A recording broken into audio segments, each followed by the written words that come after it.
Joining me now in the studio is CBA whistleblower Jeff Morris to talk about this Senate inquiry and the demands for a Royal Commission. Jeff Morris, thanks for joining us. What can a Royal Commission achieve that hasn't already been done? Well, the Senate inquiry has done a tremendous job, but they're very limited in the amount of time they could spend on this matter and in the number of hearing days they could have. And as I understand it, what normally happens is parliamentary inquiries establish basically a prima facie case that leads on to Royal Commissions. So most Royal Commissions, as I understand it, come out of these sort of inquiries, and this parliamentary inquiry has decided that there is a prima facie case for a commission. Would more investors come to the fore, those who have been ripped off by different institutions? Absolutely. I think the Senate committee see the CBA matter really as the tip of the spear, because there are widespread problems throughout the industry, and it's been going on far too long. And it's time that something significant was done about it to reform the industry. How many investors do you think remain out there who we haven't heard about, who have been the victims of bad financial advice?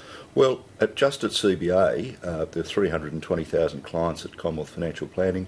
ASIC themselves, back in 2006, realised that 20% of the advice across the industry was no good. Yet they did nothing about it. So if you applied that 20% figure to the 300,000, there'd be 60,000 at CBA alone. If we were to have a Royal Commission, would it need to look beyond CBA? Absolutely, yes. There are practices that are common across a lot of the large planning groups. 80% of the industry is owned by the major players. So not necessarily banks? No, AMP, Macquarie Private Wealth was mentioned as well in the report. So I think what the senators glimpsed was a systemic problem. Now, Matthias Cormann has said, well, it wasn't a unanimous report. Do you think that matters? Well, look, I think it's unfortunate, and I think when you look at the weight of evidence and the sheer bulk of that report and the effort that's gone into it, I find his comments hard to understand, quite frankly. Does the current regulation work? The report is critical of the CBA, most certainly, but it also points the finger and says that the ASIC, the Australian Securities Investment Commission, was tardy and downright wrong. What do you think of the current regulatory system that's in place?